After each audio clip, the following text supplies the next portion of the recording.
Okay, so we're going to start with number 2.4. It's a relatively simple problem. It just tells me that there's some oxygen in a tank, and we have the absolute pressure of that oxygen. So we have our little tank here with some oxygen. What is it?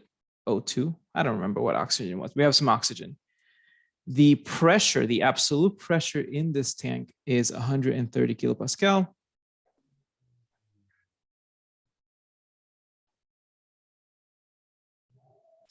And we would like to know, right, what is the gauge pressure? In other words, if I were to put a gauge and measure some pressure here, would that gauge show 130 kilopascal?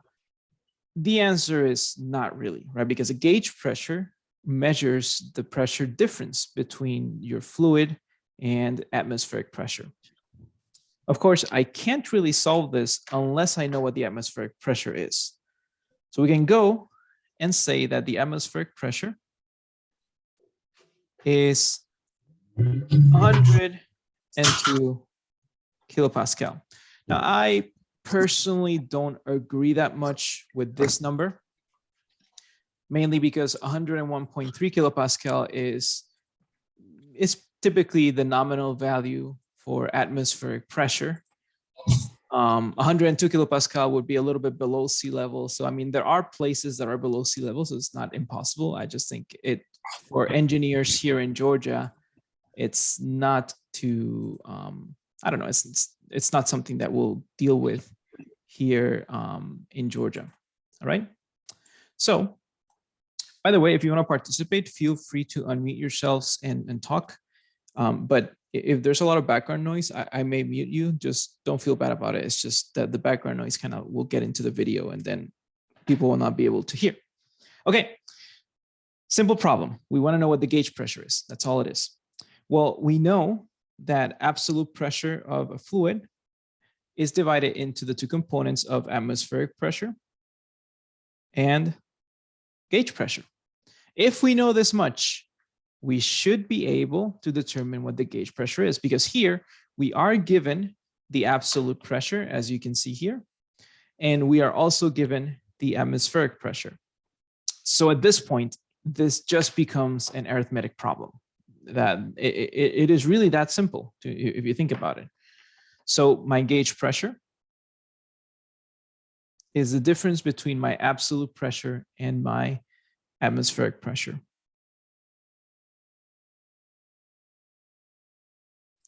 Absolute pressure is given, atmospheric pressure is given, gauge pressure is a relatively simple calculation. Can somebody tell me what the gauge pressure would be while I write it down?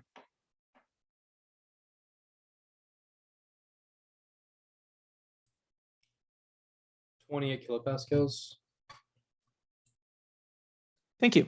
And that's absolutely right, 28 kilopascals. You can see the problem itself is relatively easy. There's a couple of extra steps in the problem. We want to convert that to millimeters of mercury, but I kind of want to keep this review as broken down as possible, right? I want to make sure that we cover each topic in itself so that we don't get confused. Before we move forward, though, it is really, really important that we understand what units we are dealing with. Right? If you just throw numbers into your calculator without thinking of units, you may end up falling for one of those typical issues that students fall for, which is when they mix up their units incorrectly. So in this case, we are dealing with kilopascal. This kilo subscript, as you know, means 1,000. So 1 kilopascal is 1,000 pascal. And the Pascal is a unit of pressure named after, of course, Mr. Pascal. And that unit, of course, represents pressure. What is pressure? We know that pressure is force distributed over an area, so force over area. And in international units, in metric units, the Pascal will be a Newton over a meter squared. And I think this is about as much as you want to break it down. Force itself is relatively simple, easy to grasp. And even though in this class we treat mass as our fundamental dimension, force itself, even though it's a derived dimension of mass, it's a very simple one to deal with as well. So 1 kilopascal refers to 1,000 newtons per square meter. This is important for you to understand because I may or may not give you the same units. We may or may not give you the same unit systems or even the same ways to measure pressure. In this case, it's just a simple pressure measurement. But if you go to solve the full problem in the book, it asks you to convert this pressure measurement into a manometer or barometer reading. So if you can understand the difference between absolute pressure, gauge pressure, and atmospheric pressure, and more importantly, if you can relate them, you should be in a good path to understanding how to deal with pressures and how to deal with fluid pressures specifically. Okay? Just like with the lectures, if you do have any questions, don't wait until the end because you may forget. Feel free to interrupt me. Feel free to throw your questions so that I can answer as many as you can.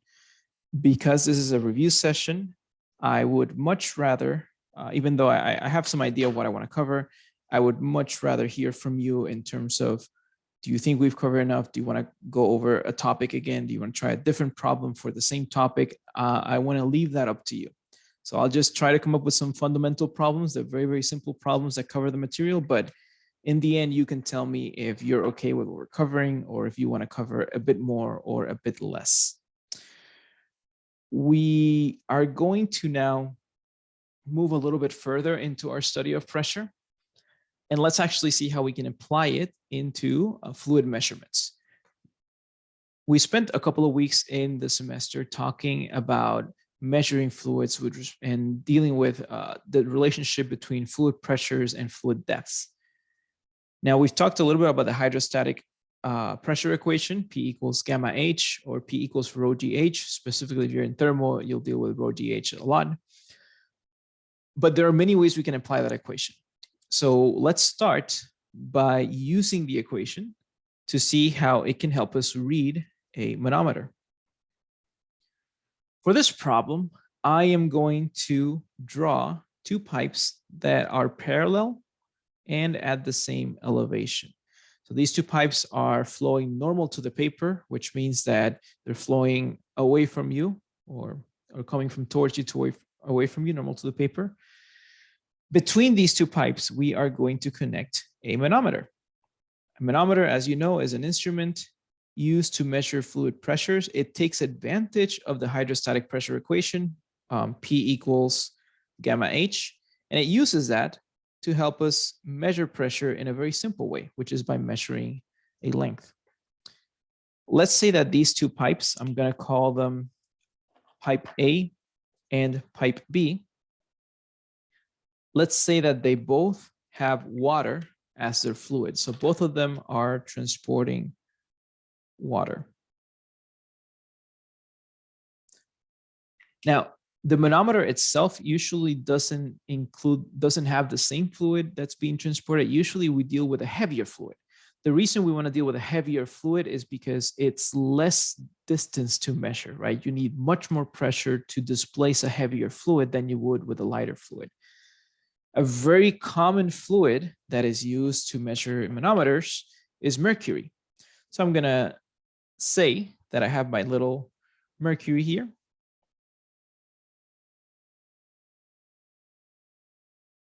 And the rest in the manometer is water. I could paint it up blue, but I don't want to take up so much time here. When we measure manometers, it's very important that we know what depths we are measuring. So we can say that the depth between the center of pipe B and the start of the mercury is about 250 millimeters. And you want to be mindful of the units. We can say that the distance between the center of pipe A and the interface between mercury and water on the other side is 100 millimeters.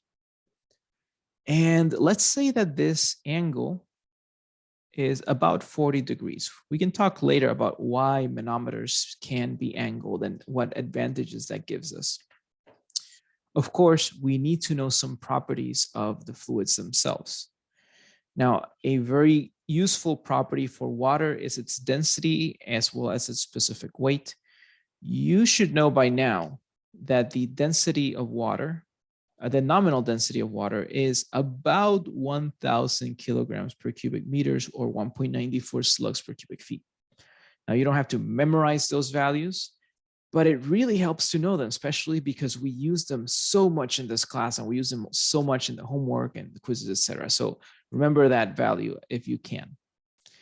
The specific weight of water is equal to the density times its gravity.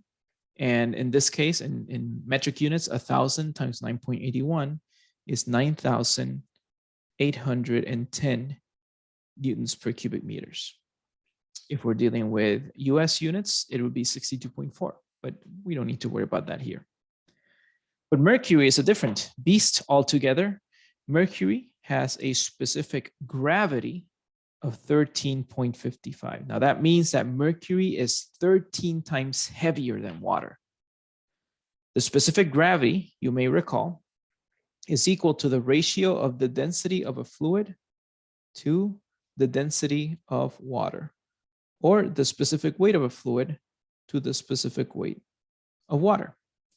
So when I say that the specific gravity of Mercury is 13.55, what I'm telling you is that this fluid is much heavier than water. It is, in fact, 13.55 times heavier than water.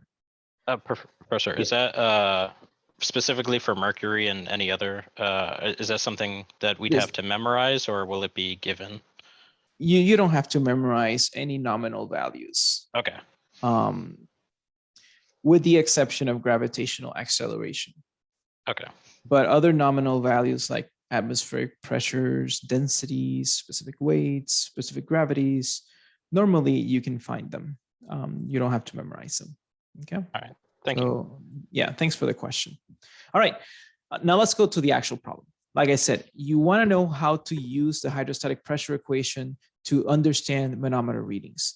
And for this manometer reading, what I would like to see is the difference in pressure between the two pipes. When a manometer is connected to two pipes, it's called a differential manometer. A differential manometer essentially lets us see the difference between two pipes.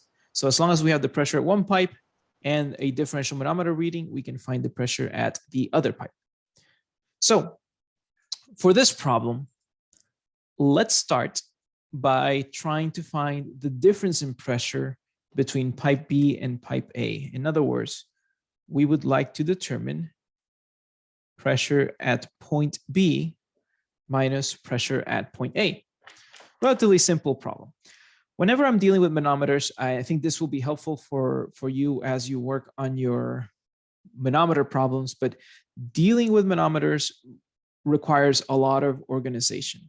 Okay, if you need to know what your starting point is, you need to know what direction you are moving your calculations in.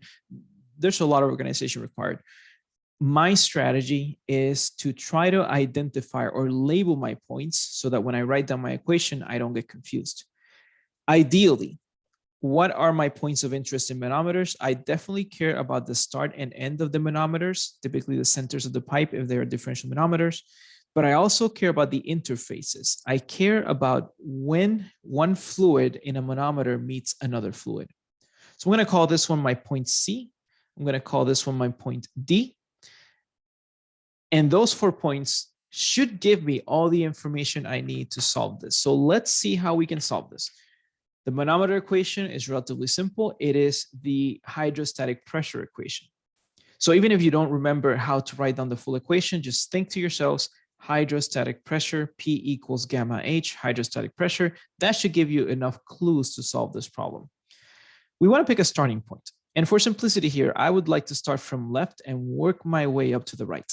So you start from left, your little, I don't know, character starts here at point A. And at point A, I am experiencing a pressure of PA. Now, as I move horizontally, my pressure does not change.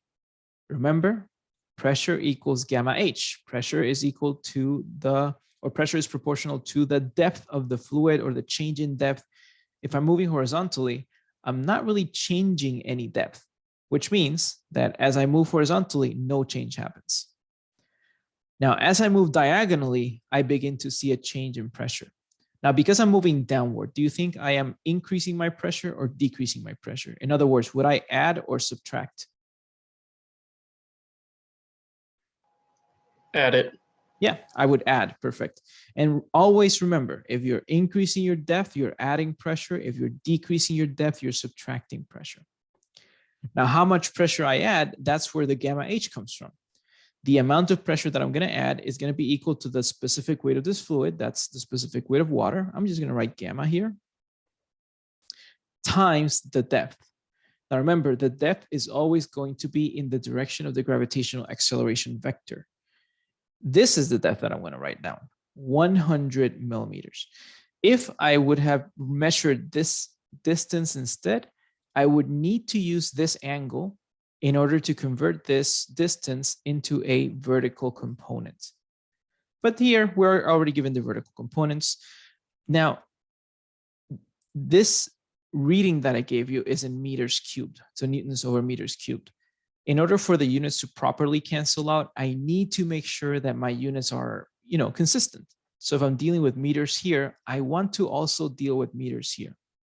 So 100 millimeters is going to be equal to 1/10 of a meter. Okay. From here, I move further down. I move from point C to point D. Now, I don't really have this manometer measurement, but I don't need it because I already know that A and B are at the same elevation. And I know that between A and C, we have 100 millimeters. Between B and D, we have 250 millimeters. So the distance between C and D, the vertical distance to be exact, is going to be equal to the difference between these two numbers. So to move from C to D, I am increasing 150 millimeters. I'm moving downward again. Therefore, I am adding pressure. But now I'm not just adding pressure with respect to the specific weight of water. It should be with respect to the specific weight of mercury. Now, two ways to solve this. You can take this specific gravity. You can see that you can just multiply that by the specific weight of water and you get the specific weight of mercury. Or what I like to do is, just to make things simpler for me, just write down the specific gravity of your fluid and multiply it here. That way I can then factor out all my specific weights of water. Whatever way works for you will be fine. But just remember, you're not increasing 250, you're increasing from here to here, which is 150 millimeters. Finally, at point D, I now have to return up. I need to move upwards to arrive at my point B. Because I'm moving up, I am removing pressure. And as I remove pressure, I have to subtract. I'm moving up through water, so it'll be the specific weight of water, and a distance of 250 millimeters. And finally, I land at B, which means that all this lands me at the pressure at point B. Solving this problem then becomes, again, another arithmetic problem, right? I want to find PB minus PA, that difference, and I can find it by subtracting both sides by PA. This tells me that the pressure at B minus the pressure at A will be equal to, and I'm just going to factor out my gammas. So I'm going to factor out gamma, which is 9,810. And this will be multiplied by 0.1 meters plus the specific gravity of mercury, which was given 13.55 times 0.15 meters minus, don't forget the sign, minus 0.25 meters. And that's it. Once I punch these numbers into my calculator, I should get the difference in pressure. we can all find this answer easily. I actually want to encourage all of you, not just those of you that want to participate, but all of you, try to punch this into the calculator and make sure that you get the right answer. Because exams like the FE exam, right, which is ultimately the goal, we want to prepare you for this exam. Exams like the FE exam are multiple choice. They're all or nothing. Nobody's going to check your work. So that means that if nobody wants to check your work, then you need to make sure you get the correct answer. There is no, unfortunately, there is no partial credit in these standardized tests. So what is my pressure difference then?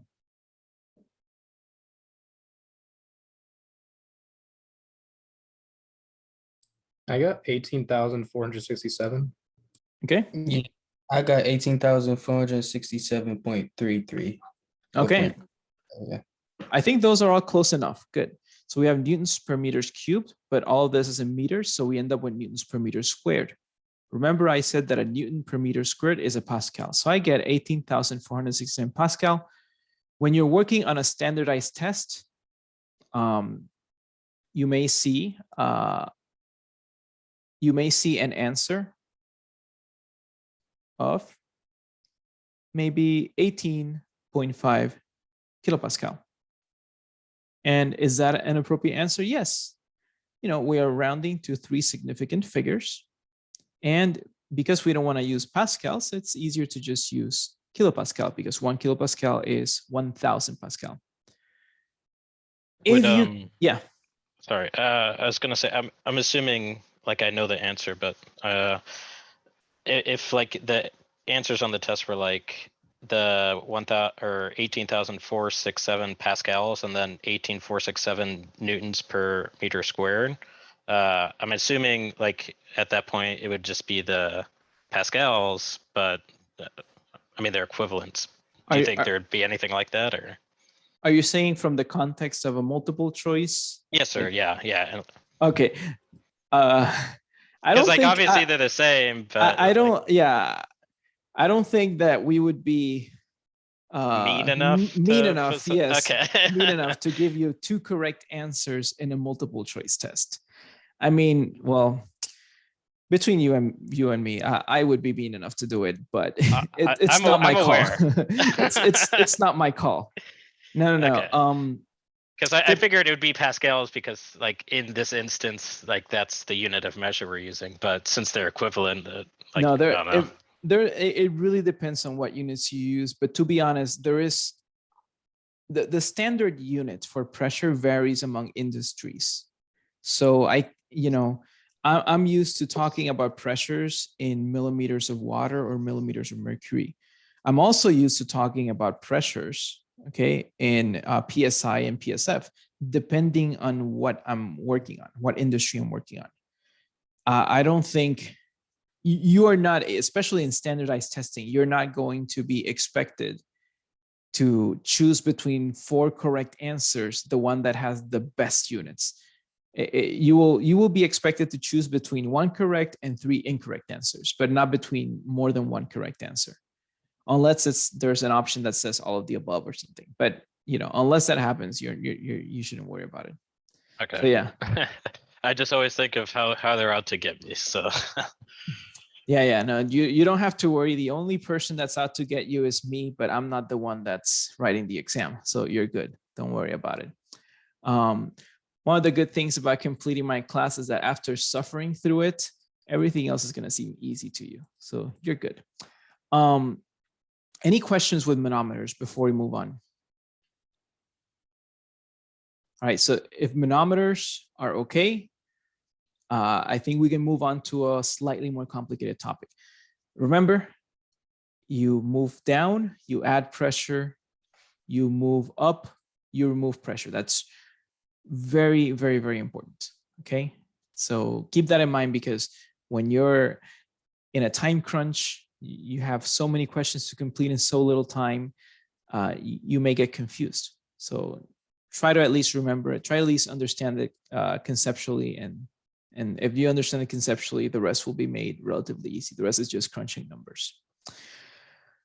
Let's talk a little bit about forces. So we talked about hydrostatic pressure, and that's nice and all, but really, I think the more complicated part of fluid statics, at least when I took the class, was dealing with hydrostatic forces. Here is usually where a lot of students at the very beginning of the semester tend to realize that this class is going to be a little bit harder than they were expecting. And that's not necessarily because of the fluids component of this section. It's because of the heavy statics component, which you are expected to know, but not everybody knows when we get to the class. So if you don't mind, I would like to dedicate as much time as I can to this next problem, because for your own good, you need to know how to solve it.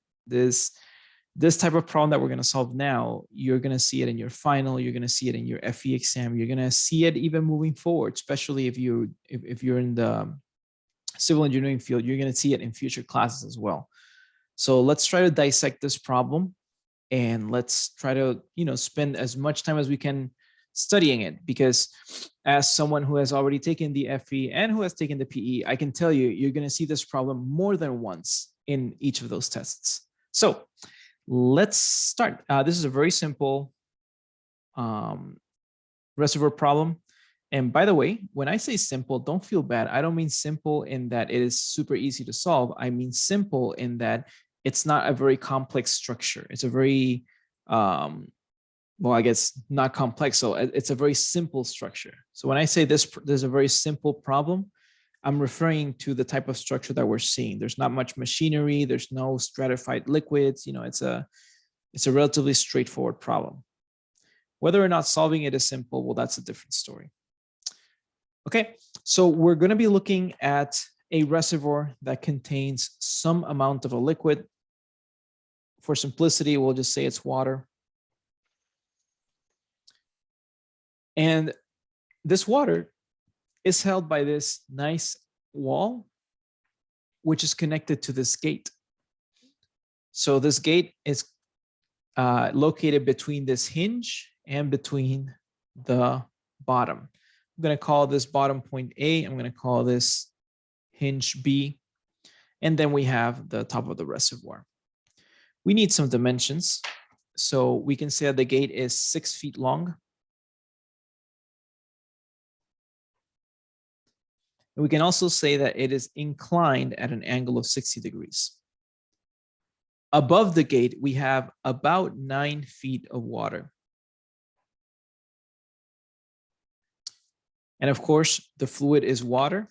So unless other values are given, you can think of the nominal density value of 1,000 kilograms per cubic meters. But this is in English units, right? So we can also look at US customary units, which are, I think, 1.94 slugs per cubic feet. If I got this value wrong, somebody can correct me, but I'm pretty sure it's 1.94. So we have what we need, okay? We know that this gate is going to be a rectangular gate. So you can't see it from here, but if you were to look at the gate from here, what you would see is a rectangular shape. So this would be a rectangular gate. And it has a weight of 800 pounds and a width of 2 feet. Okay, so we're given the width of the gate. I'm just going to write it here, W for width, 2 feet. And this is the width normal to the paper. The weight of the gate is 800 pounds. I have a question, and just so that you can help me, help me start this free body diagram, which we're going to do in a second. If I'm saying that the weight of this gate is 800 pounds and I want to represent that weight as a vector, as a little arrow, where would that weight go? Would it go at the bottom of the gate, at the top of the gate? Would it go somewhere else? Where do you think that would go? Like, where is this 800-pound weight of the gate acting? It should be one third from the top of the triangle. Okay. And then straight down. Let's talk a little bit about that. So because we're talking about the weight of the gate,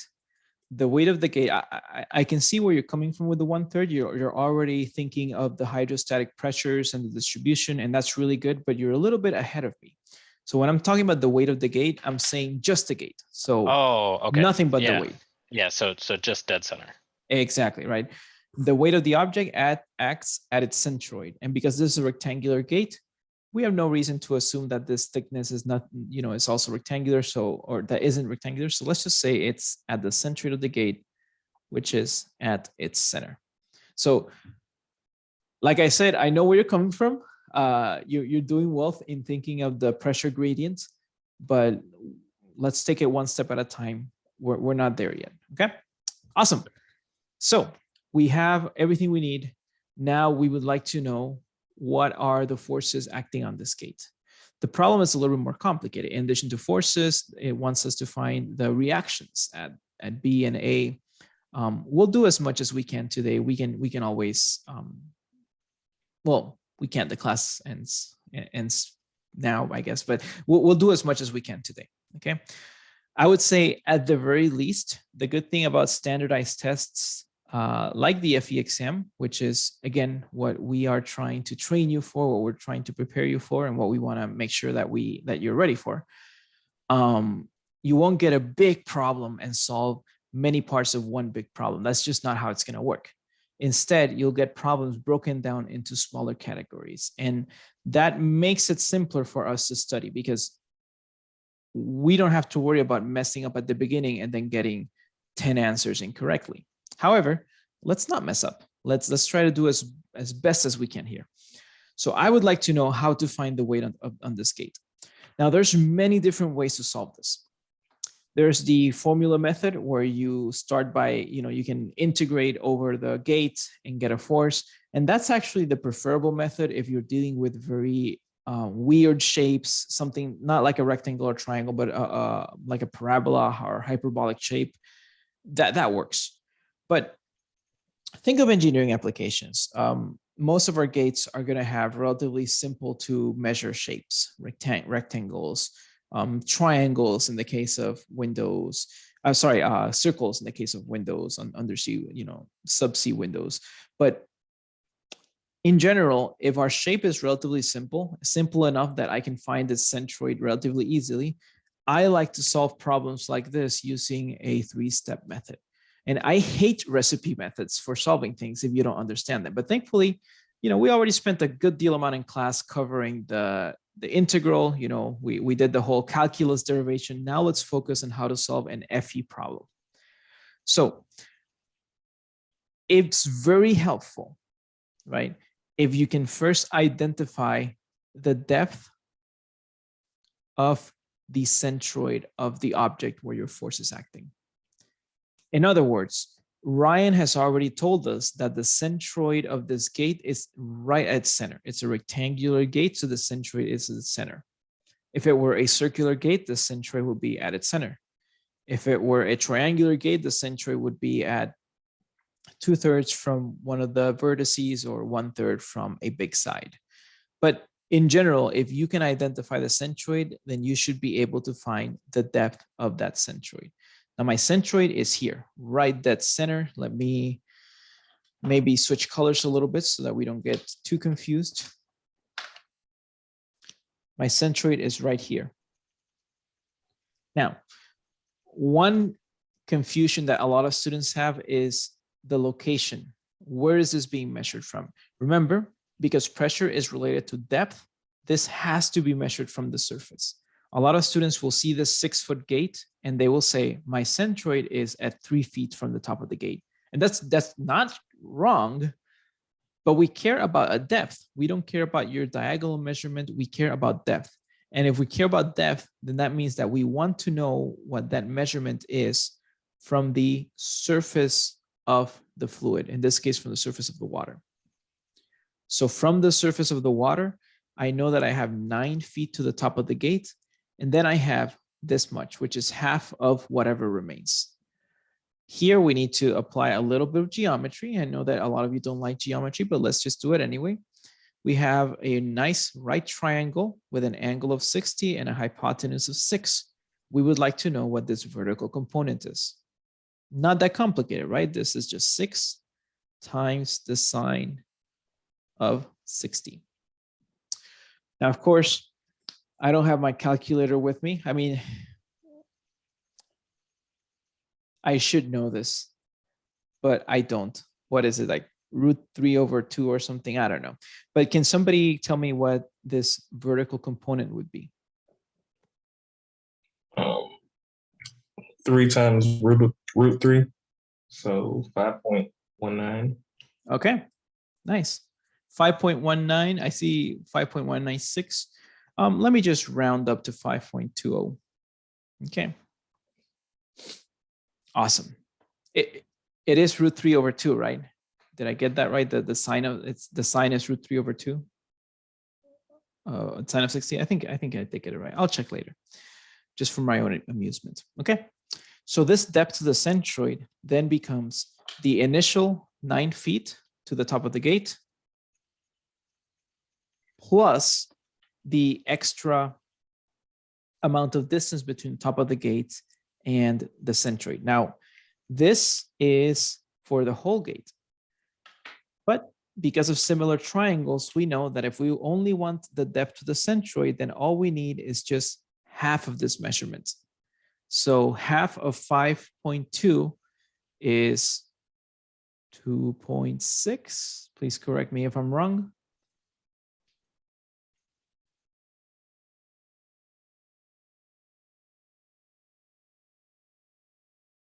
Was I right? Is it 2.6? I just don't want to mess it up here. Give you a wrong answer for you to study with. Okay, I see in the chat, yes, or some version of the word. Okay, awesome. So we have 9 plus 2.6, 11.6 feet to the centroid. Simple step number 1. I don't expect you to take that long finding the centroid. But again, I want to make sure that everybody here in this call is aware of where all these numbers are coming from. All right. Second step, we found the depth to the centroid. Then we just want to find the average pressure acting on the gate. Again, for nice symmetric things, for things like rectangles, circles, triangles, the average pressure is a very, very simple calculation. It's just the specific weight of the fluid times the depth to the centroid of that object. The specific weight of water is 62.4. And if you don't remember that, it's okay. As long as you have the density of water, just multiply that by gravitational acceleration. So I can even do the whole step here. I can start with density, 1.94 slug per cubic feet. And then multiply that by gravitational acceleration, 32.2 feet per second square, times that depth to the centroid, 11.6 feet. This gives me an average pressure of how much?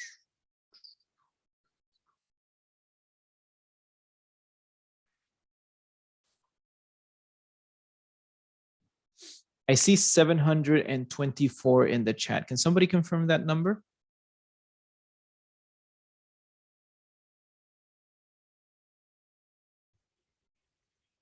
Yes, sir. I got that number as well. Okay. Awesome.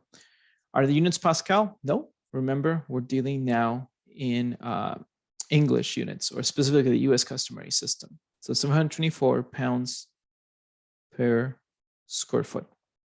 Okay, not bad. And finally, to find the force, well, what is force if not pressure times area? The force is found by multiplying the average pressure times the area of your gate. The average pressure is 724 pounds per square foot. The area would be 6 feet times a width of 2 feet. So 724 times 6 times 2.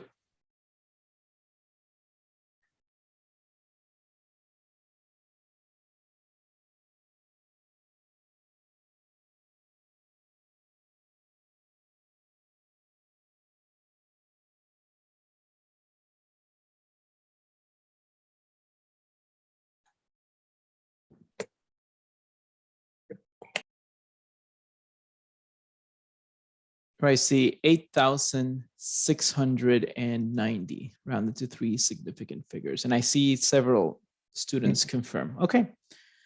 8,688, 8,690, depending on how you want to round it. And of course, we have pounds per square foot multiplied by square foot. This would be in pounds. And that's it. We've solved for the hydrostatic force acting on this gate. Of course, there's a lot more to this exercise, right? We also want to figure out where the force is acting on. We want to figure out how to find those reaction forces. But as far as the fundamentals go, if you can solve this, you should be able to at least determine forces on gates, on walls, on windows, on practically anything that is submerged. Okay. I would like to dedicate more time to this problem, like I said, but breaking it down to the simplest component, I would say this is the fundamental thing that you need. And if we were to change this shape, if this was not a rectangular gate and it had a different shape, then you know the centroid would probably move. If we're a triangle, the centroid would move. So this calculation would change. The area would change. So this number would also change. But other than that, the general procedure is still exactly the same. That's why I want to make sure that we are aware of how to determine forces on submerged objects.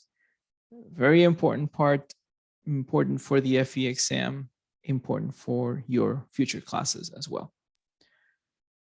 There is an interesting topic related to hydrostatic forces, and that is the topic of buoyancy. In class, we looked at pressures acting on the top and bottom of an object, and we saw that there's a net pressure and a net force coming from the bottom pushing against gravity. And that net force is what we call buoyancy. So buoyancy is essentially that force that helps you float. It's a force that results from the pressures in a fluid.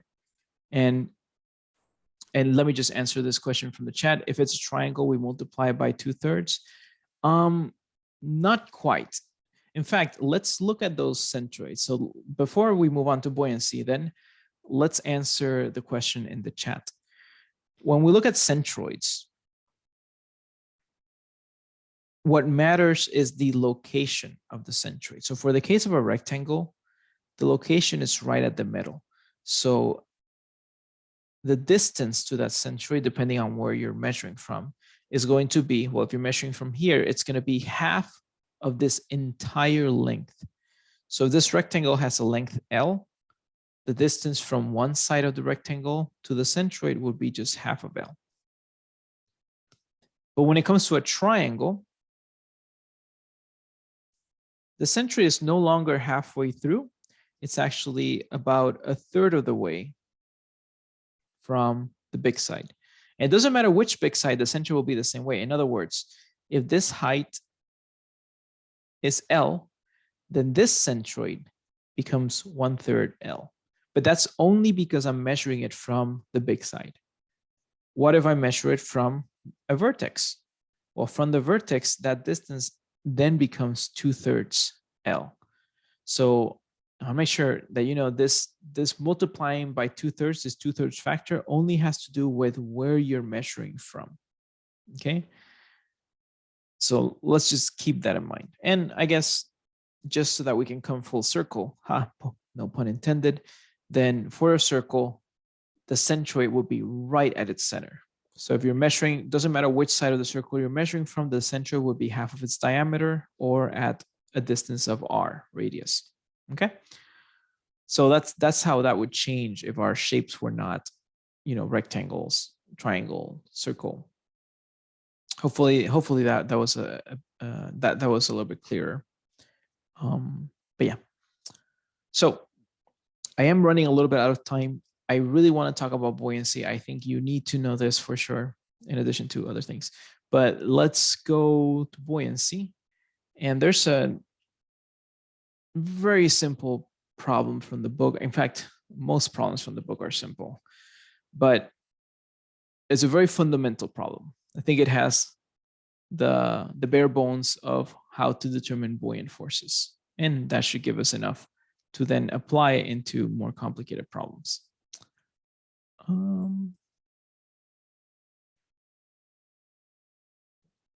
let's see.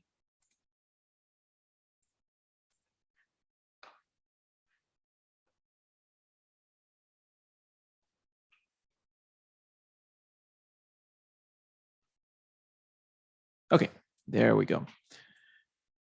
For this problem, we're going to have a simple, I keep saying the word simple. And again, I just want to reiterate, when I say simple, I don't mean this is so easy to solve. I mean, you'll find that easy later, but I don't mean that it's simple because it's easy to solve. Simple just because it is not a complex structure. So it's a shape, a simple, I keep saying that word. It's a geometric shape that we are all familiar with, so that you don't have to worry about struggling with the geometry or with the unit conversions. Instead, you focus only on the fluids part, which is really what I want this review to be about. Okay, so we have a nice container. I did not use the word simple anymore. That's good.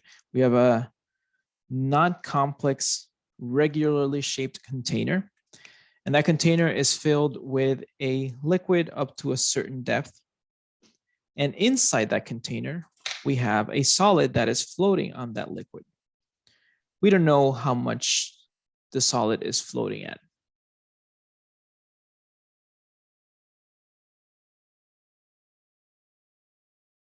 Yep.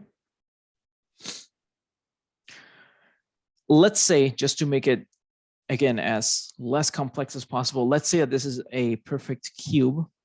So with dimensions 1 foot by 1 foot by 1 foot. Relatively nice block. If I give you the specific weight of this block, and I tell you this block has a specific weight, gamma, of 50 pounds per cubic feet. And the block is floating on water, which has a specific weight of 62.4 pounds per cubic feet. Could we determine how much of the block is submerged? Rhetorical question. The answer is yes, as long as we understand how buoyancy works. So when we talk a little bit about buoyancy, remember this is a static system. Probably the best thing you can do, just like with any statics class, is to do a sum of forces. I'm going to create a little free body diagram of my block. I know that there is a force from the weight of the block acting downwards. And I know that there is a buoyant force from the water pushing upwards.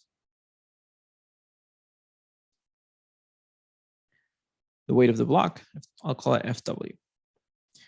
If my block is floating, and if it is static, in other words, it's not moving up and down, it's just in perfect equilibrium, then that means that these two forces are balanced. In other words, I can write my fundamental statics equation, the sum of forces, let's call this the y-axis. So the sum of forces in the y-axis equals 0. And then I can solve the weight of the block, and it's acting down, let's call this negative, plus the buoyant force equals 0. And that means that the buoyant force should be equal to the weight of the block. This is a very, very fundamental buoyancy concept. If something is floating, if it's in equilibrium, that means that the buoyant force is equal to its weight, if it's in linear equilibrium. Now, from here, we are able to solve for how much of the block is submerged. Let's recall that buoyant force is equal to the specific weight of the fluid times the submerged volume of the object, which means that the buoyant force acting on this block is going to be a function of how much of the block is submerged. And that really makes things easier for us, because if the buoyant force is not enough, that means that not enough of the block is submerged and the weight is stronger, then the block will sink, and it will continue to sink until the buoyant force balances out the weight. We're not going to go into a differential equation of the bouncing up and down. We can worry about that later. But what we need to know is that the buoyant force is a function of how much of the block is submerged. So the more the block is submerged, the bigger the buoyant force. The specific weight of the fluid is, well, this is water, so this would be 62.4 pounds per cubic feet. And the volume submerged, well, let's say that we don't know what this volume is, what this submerged depth is, because we don't. I'm going to call it Y. That volume is going to be equal to, well, we have 1 foot by 1 foot normal to the paper by Y. That's your cube. That's your cuboid, right? That's your shape that is submerged. So 1 foot by 1 foot by my unknown value Y. And that is my buoyant force. I have a problem though. I don't have the weight of the block and I don't even have its mass, so that I can't just say, well, mg. But can you identify a property of that block that will allow me to, estimate, or not estimate, to calculate its weight? Specific weight. That's correct. We have the specific weight of the block, and we know the total volume of the block. Think of units, right? This is pounds, that's a force. Cubic feet, that's a volume. So this is weight over volume. And that is the definition of specific weight, right? Weight over volume. So the weight of the block then becomes the specific weight of the block, which was 50 pounds per cubic feet, times the volume of the block, which is 1 foot by 1 foot by 1 foot. And now we just combine into our sum of forces, into our force balance. We have buoyant force, which was, and well, I'll just write the whole numbers. Buoyant force, which is 62.4 pounds per cubic feet, times 1, times 1, times our unknown Y. And we have weight, which is 50 pounds per cubic feet, times 1, times 1, times 1.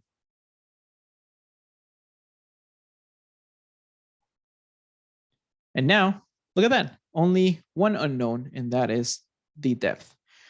I'd like for someone to solve this, and you'll see that it's an interesting, there's an interesting other way to find the depth, but someone at least try to solve this for me. We have 50 divided by 62.4, and then everything else is just 1.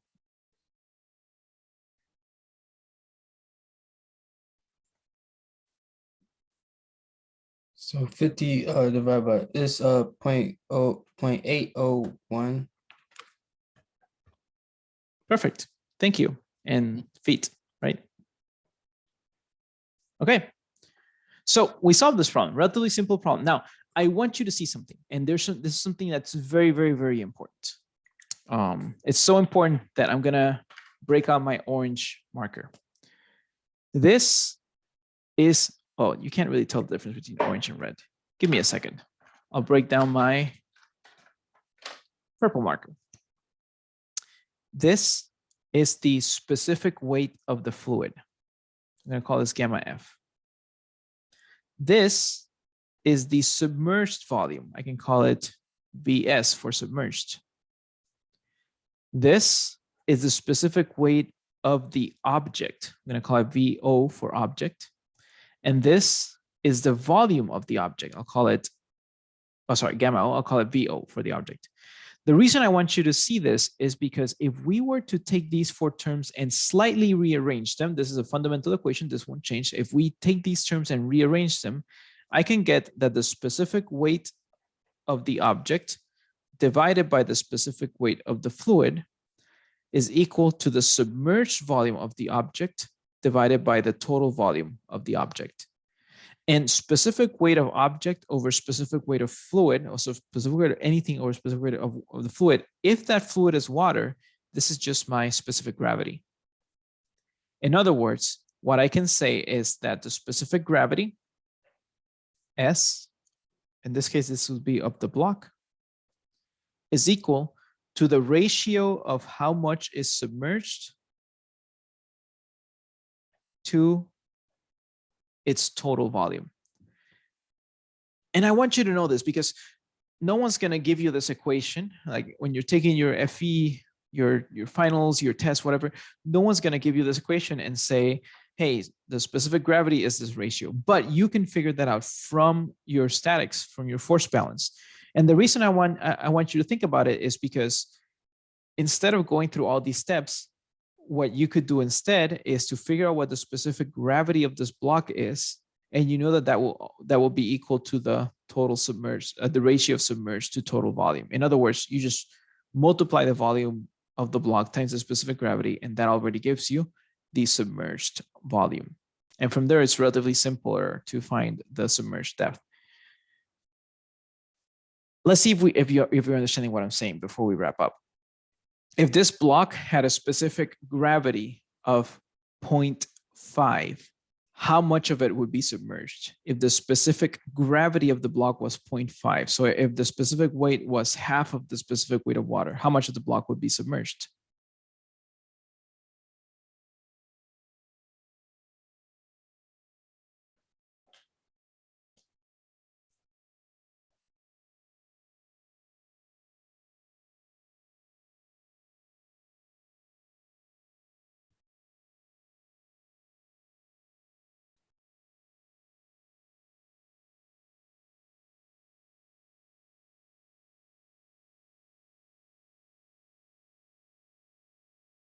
Right, I wrote it down. Hopefully in written form, it's a little bit easier to understand.